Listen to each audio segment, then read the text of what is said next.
আসসালামু আলাইকুম এভরিওয়ান, আশা করি সকলেই ভালো আছেন। কোথা থেকে শুরু করব? স্পোকেন ইংলিশ কোর্সের আজকে হচ্ছে আমাদের 29 নাম্বার ক্লাস। এর আগে কিন্তু আমরা 28টা ক্লাস শেষ করেছি। যারা আগের ক্লাসগুলো মিস করেছেন প্রথম থেকে দেখে আসবেন, তাহলে আপনারা ক্লিয়ারভাবে ইংলিশ ল্যাঙ্গুয়েজটা শিখতে পারবেন। আজকের ক্লাসে বেসিক্যালি আমরা শিখব কোনো কিছু করা হচ্ছে এরকমটা কিভাবে বলতে হয়। দেখেন, আমরা অনেক সময় বলি যে আমি কাজটি করতেছি, আমি ভাত খাচ্ছি, আমি বই পড়তেছি, আমি দৌড়াচ্ছি, আমি ব্যায়াম করতেছি। এই যে চলমান একটা অবস্থা, এই চলমান অবস্থায় যে কথাগুলো সেগুলো কিভাবে বলতে হয় সেইটা বেসিক্যালি আমরা শিখব, এবং একইভাবে এই কথাগুলোকে কিভাবে আমরা নেগেটিভভাবে বলবো সেটাও শিখব। অর্থাৎ পজিটিভ এবং নেগেটিভ সেন্টেন্স কিভাবে তৈরি করতে হয় সেইটা আমরা শিখব। তাহলে এই ক্লাসের মাধ্যমে আমরা দুইটা স্ট্রাকচার শিখব। দুইটা স্ট্রাকচার খুবই সহজ এবং আমরা হাজার হাজার সেন্টেন্স মেক করতে পারবো। তো চলুন আমরা মূল ক্লাসে প্রবেশ করি। তো এখনো যারা ডিজিটাল স্কুলের ফেসবুক পেজটাকে ফলো করেননি অবশ্যই ফলো করে দিবেন, আর যারা ইউটিউব থেকে দেখবেন অবশ্যই সাবস্ক্রাইব করবেন। তো চলুন আমরা আমাদের মূল ক্লাসটা স্টার্ট করি। তো প্রথমে আমরা পজিটিভ সেন্টেন্স মেক করা শিখব, ঠিক আছে? এর জন্য আমাদের প্রথমে একটা স্ট্রাকচার জানতে হবে। সেটা হচ্ছে, দেখেন, প্রথমে আমাদের একটা সাবজেক্ট ব্যবহার করতে হবে, তারপরে এম, ইজ, আর, এই তিনটা ভার্ব থেকে যে কোনো একটা ভার্বকে ব্যবহার করতে হবে আমাদের সাবজেক্ট অনুযায়ী। এখন আপনাদের মনে কোশ্চেন যে সাবজেক্ট কি? এর আগের ক্লাসগুলোতে আমি বিস্তারিত আলোচনা করেছি, বেসিক্যালি প্রথম ক্লাসে, এবং কোন সাবজেক্টের পরে কোন ভার্বটা বসে সেটাও আমি সেখানে ক্লিয়ার করেছি। আপনারা ওই ক্লাসগুলো দেখে আসবেন। এরপরে আমাদের কি করতে হবে? মেন ভার্বের সাথে আইএনজি যোগ করতে হবে, অর্থাৎ ভার্বের বেস ফর্মের সাথে আমাদের আইএনজি যোগ করতে হবে, তাহলে আমাদের সেন্টেন্সটা হয়ে যাবে।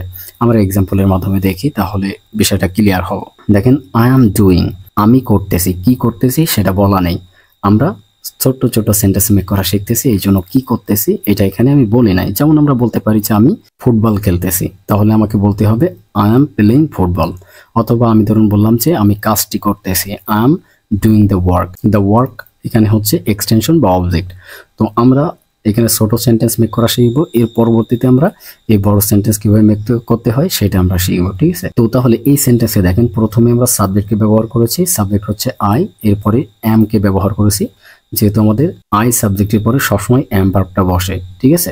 এরপরে আমরা ডু কে ব্যবহার করেছি, ডু এর সাথে আমরা কি করেছি? আইএনজি যোগ করেছি। এই ডুটা হচ্ছে এখানে মেন ভার্ব এবং মেন ভার্বের বেস ফর্ম, ঠিক আছে? এর সাথে আমরা আইএনজি যোগ করেছি। তো তাহলে আমরা সেন্টেন্সটা বুঝতে পারলাম। তো যারা এখনো কনফিউশনে আছেন যে এম ভার্বটা কেন এখানে বসলো, আমাদের প্রথম ক্লাসটা দেখে আসবেন, তাহলে ক্লিয়ার হবেন। তো তাহলে আমরা বুঝতে পারলাম যে সেন্টেন্সটা কিভাবে মেক করা হয়েছে। এখন আপনারা অনেকেই বলতে পারেন যে ভাইয়া স্ট্রাকচার কিভাবে মনে রাখবো, এটা তো মনে থাকে না। বা আপনাকে স্ট্রাকচার মনে রাখতে হবে না, আপনি এই সেন্টেন্সগুলো প্র্যাকটিস করলে অটোমেটিক্যালি এটা আপনার মাথায় সেট হয়ে যাবে, ঠিক আছে?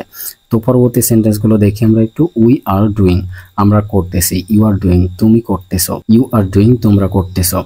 দে আর ডুইং, তারা করতেছে। মাই ফ্রেন্ডস আর ডুইং, আমার বন্ধুরা করতেছে। মাই ফ্রেন্ড ইজ ডুইং, আমার বন্ধু করতেছে। হি ইজ ডুইং, সে করতেছে। শি ইজ ডুইং, সে করতেছে। ইট ইজ ডুইং, ইহা করতেছে। কবির ইজ ডুইং, কবির করতেছে। দেখেন, আমরা কিন্তু একই স্ট্রাকচার ব্যবহার করে শুধুমাত্র সাবজেক্টটাকে পরিবর্তন করে অনেকগুলো সেন্টেন্স এখানে গঠন করলাম। এখন আপনাদের কাজ হবে এগুলোকে প্র্যাকটিস করে ফেলা। প্র্যাকটিস করা হয়ে গেলে আপনাকে আরো সেন্টেন্স মেক করা শিখতে হবে। কিভাবে করবেন? দেখেন, আমাদের এই ভার্বটাকে চেঞ্জ করতে হবে, অর্থাৎ ডুটাকে পরিবর্তন করে এখানে যে কোনো একটা ভার্বকে আমরা বসাবো। যেমন হতে পারে প্লেইং, ঠিক আছে? ধরুন আমি বললাম যে আমি খেলতেছি, তাহলে কি হবে? আই অ্যাম প্লেইং, আমি খেলতেছি। তারপরে ধরুন বললাম যে আমরা খেলতেছি, we are playing, you are playing, you are playing, they are playing, my friends are playing, my friend is playing, ঠিক আছে? এইভাবে করে আপনাকে প্র্যাকটিস করতে হবে। যখন প্র্যাকটিস করবেন হাজার হাজার সেন্টেন্স মেক করতে পারবেন এবং খুব সহজে ইংলিশে কথা বলতে পারবেন। তো তাহলে আমরা পজিটিভ সেন্টেন্স মেক করা শিখলাম। এখন আমরা শিখব কিভাবে নেগেটিভ সেন্টেন্স গঠন করতে হয়। নেগেটিভ সেন্টেন্স গঠন করার ক্ষেত্রেও আমাদের একই স্ট্রাকচার ব্যবহার করতে হবে, শুধুমাত্র একটা জিনিসকে এখানে আনতে হবে, সেটা হচ্ছে নট। দেখেন, আমাদের বাকি স্ট্রাকচার কিন্তু সেম আছে। প্রথমে সাবজেক্ট, তারপরে অ্যামেচার, তারপরে একটা নটকে আনতে হবে, এরপরে আমাদের মেন ভার্বের সাথে আইএনজি যোগ করতে হবে, ঠিক আছে? তাহলে হয়ে যাবে। আমরা এক্সাম্পল দেখি। দেখেন, আই এন্ট ডুইং, আমি করতেছি না। এখানে আইটা হচ্ছে সাবজেক্ট, আর এইন্ট এইটা হচ্ছে আমাদের অ্যাম নট এর শর্ট ফর্ম। অর্থাৎ অ্যাম এবং নটকে যদি আমরা শর্টে লিখতে চাই তাহলে আমাদের এইন্টকে লিখতে হয়, ঠিক আছে? এটা শর্ট ফর্ম এরকম হয়, আই এইন্ট।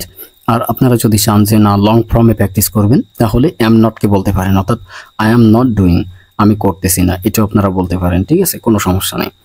তবে আমরা স্পোকেন ইংলিশের ক্ষেত্রে শর্ট ফর্মটাই ব্যবহার করব, আর লেখার ক্ষেত্রে আমরা লং ফর্মটা ব্যবহার করব। ঠিক আছে, এরপরে দেখেন ডুইং। এই যে ডুইংটা, এখানে ডু থেকে আইএনজি যোগ হয়ে ডুইং হয়েছে। ঠিক আছে, ডুটা হচ্ছে মেন ভার্ব, এর সাথে আমরা আইএনজি যোগ করেছি। তো এইটা কেন করতে হয় একটু জেনে রাখি। দেখেন, চলমান কোনো অবস্থা থাকলে, যেটা আমরা কন্টিনিউয়াস টেন্স নামে চিনে থাকি, ঠিক আছে, চলমান কোনো অবস্থা থাকলে তার সাথে আমাদের আইএনজি যোগ করতে হয়। যেমনটা আমরা এই বাংলা বাক্য থেকে বুঝতেছি, আমি করতেছি না, আমি করতেছি না, আই এন্ট ডুইং, আমি করতেছি না। ঠিক আছে, একইভাবে দেখেন বাদ বাকি সেন্টেন্সগুলো গঠিত হয়েছে উই আরন্ট ডুইং। এই আরন্ট, এটা কিন্তু এই আর এবং নট এর শর্ট ফর্ম। ঠিক আছে, উই আরন্ট ডুইং, আমরা করতেছি না। ইউ আরন্ট ডুইং, তুমি করতেছো না। ইউ আরন্ট ডুইং, তোমরা করতেছো না। দে আরন্ট ডুইং, তারা করতেছে না। মাই ফ্রেন্ড আরন্ট ডুইং, আমার বন্ধুরা করতেছে না। মাই ফ্রেন্ড ইজেন্ট ডুইং, আমার বন্ধু করতেছে না। হি ইজেন্ট ডুইং, সে করতেছে না। শি ইজেন্ট ডুইং, সে করতেছে না। ইট ইজেন্ট ডুইং, ইহা করতেছে না। কবির ইজেন্ট ডুইং, কবির করতেছে না। এখানে আরো একটা বিষয় খেয়াল করেন, সেটা হচ্ছে দেখেন ইজেন্ট, আমরা এই ইজ এবং নটকে শর্ট করে লিখবো ইজেন্ট। ঠিক আছে, বলার ক্ষেত্রে আমাদের এইভাবে বলতে হবে ইজেন্ট। ঠিক আছে, মাই ফ্রেন্ড ইজেন্ট ডুইং, আমার বন্ধুরা করতেছে না। তো তাহলে আমরা যদি ইজ নটকে শর্ট ফর্মে বলতে চাই তাহলে আমাদের বলতে হবে ইজেন্ট। ঠিক আছে, আশা করি বুঝতে পেরেছেন।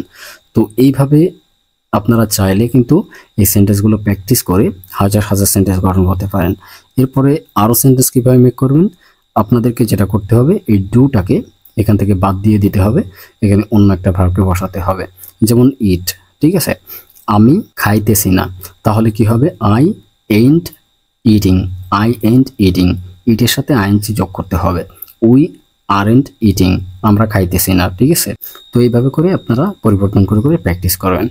তো আশা করি ক্লাসটি বুঝতে পেরেছেন। আজকের ক্লাসে এতটুকুই। যদি ক্লাসটি ভালো লাগে অবশ্যই লাইক, কমেন্ট এবং শেয়ার করবেন। ফেসবুক পেজ থেকে দেখলে অবশ্যই ফলো করে দেবেন। ইউটিউব চ্যানেল থেকে দেখলে অবশ্যই সাবস্ক্রাইব করবেন।